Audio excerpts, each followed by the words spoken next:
The reason why your cold email campaigns don't work isn't because of the script. It isn't because of the lead source. It's not because of your domains or Google updates, and it's not because of your niche. You are selling vitamins when you should be selling painkillers. And in this video, I'm going to show you how to not make a mistake that is destroying everyone's cold email campaigns. We have two things. We have vitamin offers and we also have painkiller offers. So what most people are doing in their cold email campaigns is they are selling these vitamin offers. And what are vitamins? Vitamins are these nice to have things. And if you take them, you might live longer, you might be healthier. And it's not to fix a pain right now, it's prevent something in the future. Because humans only react when something is urgent, when something needs to happen right now, when something is in pain right now. Selling vitamins is fairly hard. And then we also have painkiller offers. And painkillers are the things that people need right now. And if they are in a lot of pain, they are willing to pay a lot of money for it. And most of you are selling vitamin offers. So what would be an example of a vitamin offer? For example, we will redesign your brand identity. This is a vitamin offer. No one needs it super urgently right now. Or for example, an employee break exercise software. Or we will build you a beautiful website. These are vitamin offers. These soft things that solve small problems and small pains. And then there's of course the painkiller offers that are something super tangible. We will generate you 100 new leads in the next 10 months without you doing anything. We will get you 10 new customers. We will make you an extra $100,000. But where the magic really happens is transforming these vitamin offers to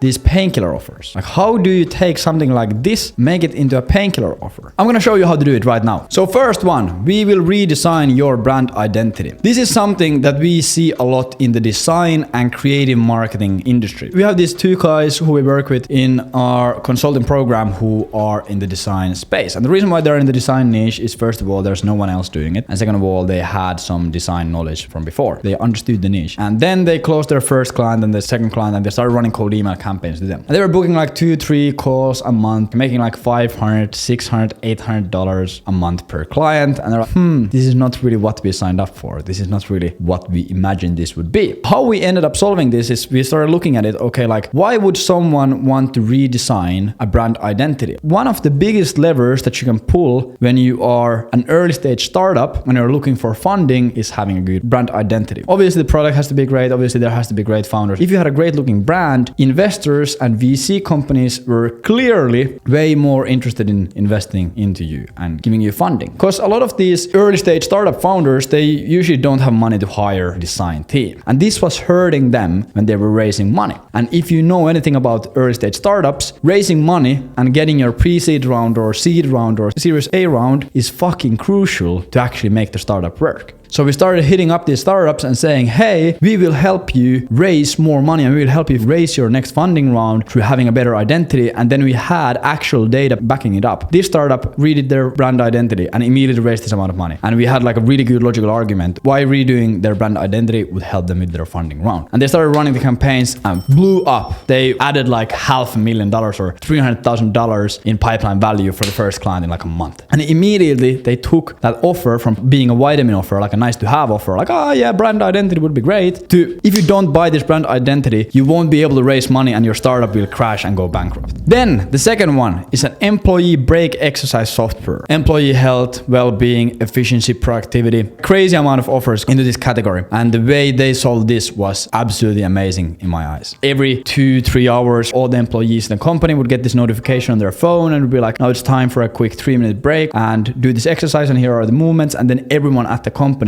would perform these exercises during their break. But obviously, as you can see, that's a really strong, nice to have thing. Like, yeah, it would be great to have that. It would be fantastic, but we don't really have money for that right now, or we really need to focus on something else right now. So what they did, they hired like a well-being specialist and they did this study with the Institution of Occupational Health. So it was like a really, really well-made study. Tracked all of this data, like what was the effect on sick days. They saw that on average, they would be able to reduce sick days by 0.5 per an employee. And they also saw that there was a boost in productivity and tasks completed. So they got all of this great data. Okay, you're gonna have less sick days and you're gonna have increased productivity. And then they calculated, okay, on average for a company this size, one sick day costs $500. So if you are able to reduce the sick days by 2 sick days per employee per year, that's $2,000 in savings per employee. And then if you're able to also boost the productivity by X amount per employee, you are able to save you like $3,000 a year in performance and also in sick leaves. And then they like, okay, like if you have 100 employees, we're able to save you $300,000 a year. And because of that, they went from selling a, hey, get your employees on a break, to, hey, save $300,000 a year by putting this software in their business. And now you might be thinking, okay, like I'm working with this client, or I have this my own company and I don't have the resources to do this 90-day test pilot. But what I want you to take away from this is the approach to converting this vitamin offer to a painkiller offer. Like sometimes you have to make assumptions and then you just find the data to back those assumptions up. And then the last example that I gave is we will build you a beautiful website. But obviously a beautiful website doesn't matter. Like no one wants to have a beautiful website just for the sake of having a beautiful website. So what you do is you take the value prop of having a beautiful website and once again, you convert it into something that has to do with revenue and money and profit. So for example, I remember when I had a client who was doing websites, what we did is we immediately transitioned the offer to focus on conversion rates. And we looked some of the previous projects that they had done and started looking at, okay, how much did this new website affect their conversion rates? And then we saw that, okay, there was a significant increase in how many lead forms got filled with this new website. So then instead of selling a new beautiful website, we sold more leads and they were already getting the traffic. So hey, right now you're losing 50% of the leads that you could be getting. So let us just come in, we'll build you a new website that is optimized for lead forms. And then without doing anything else, you will double your leads, which leads to doubling your sales, which leads to doubling your revenue. So our value prop that, hey, you don't have to do anything, you don't have to change anything in your marketing. We will just replace your website and you will double your revenue. And that's how simple it is. You just take the mechanism, you see what is really the root cause of the problem. Why would anyone in the first place want to update their website? Because they want to make more money. Okay, how does the website help them make more money? Because on the website there's lead forms and people need to fill those lead forms so the sales reps can call them and book them into meetings and sell them their services. Okay, does our new website affect positively the amount of lead forms that gets filled? Yes, and that's our value prop. If it doesn't, then you need to change your websites, because if you are just building beautiful websites but you're losing money for the client, you won't really go far. Next time you're running a cold email campaign and if you're not getting the performance that you're looking to get, just ask yourself, okay, am I selling vitamins right now or am I actually selling painkillers? Like the video, drop a comment on how you have solved this problem in the past for you or your client, and of course subscribe so I can hit 10K ASAP to feed my ego.